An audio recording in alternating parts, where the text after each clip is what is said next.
Allahu Akbar, Allahu Akbar. Assalamualaikum warahmatullahi wabarakatuh.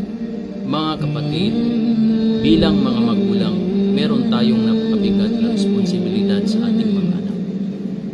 Sila ay pinagkaloob sa atin ng Allah subhanahu wa ta'ala bilang isang amana, pinagkatiwala sa atin. Hindi lang responsibilidad natin ang papakainin sila, bigyan sila ng edukasyon, o kaya komportableng buhay dito sa mundo. Ang mas importanteng responsibilidad natin ay ang magabayan natin sila patungo sa Allah subhanahu wa ta'ala.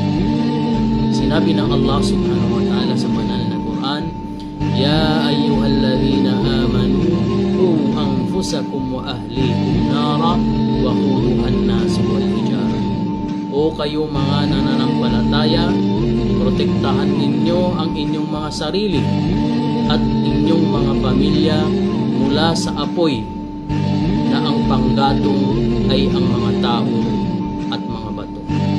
Dahil dito, bilang mga magulang, dapat natin maturuan ang ating mga anak tungkol sa Islam.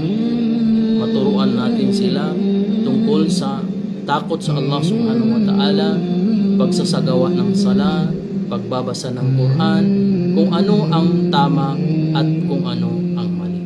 Wa ba'd, wassalamu alaikum warahmatullahi wabarakatuh.